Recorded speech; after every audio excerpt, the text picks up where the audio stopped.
नमस्कार, APN news पर आपका स्वागत है। मैं हूं आपके साथ शालिनी श्रीवास्तव। गुजरात विधानसभा चुनाव की मतगणना आज यानी 8 दिसंबर को शुरू हो गई है।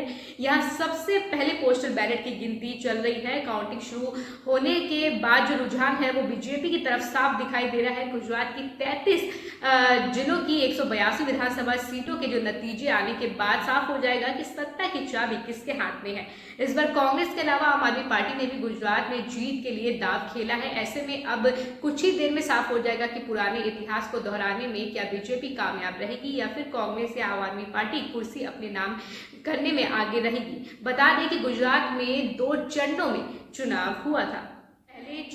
पहले चरण का जो चुनाव है वो 1 दिसंबर को 89 सीटों के लिए हुआ था। दूसरे चरण का चुनाव 5 दिसंबर को 93 सीटों के लिए हुआ था।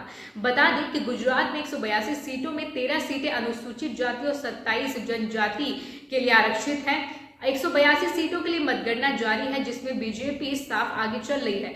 गुजरात के पहले चरण में 89 सीटों पर वोटिंग हुई थी, वहीं दूसरे चरण में 93 सीटों पर वोटिंग हुई थी। गुजरात में 33 जिले हैं।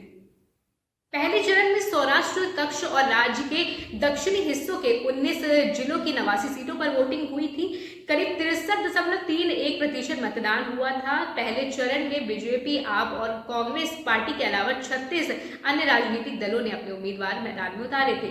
कुल 788 उम्मीदवारों की किस्मत का आज फैसला होने वाला है। इनमें 339 निर्दलीय शामिल है। सभी 89 सीटों पर बीजेपी और कांग्रेस चुनाव लड़ रही है, जबकि आप ने 88 सीटों पर उम्मीदवार मैदान में उतारे। सूरत पूर्व सीट से आपके प्रत्याशी ने अपनी उम्मीदवारी वापस ले ली थी। अन्य पार्टियों में बसपा ने 57, बीजेपी ने 14 और बता दें कि माकपा ने 4 उम्मीदवार उतारे।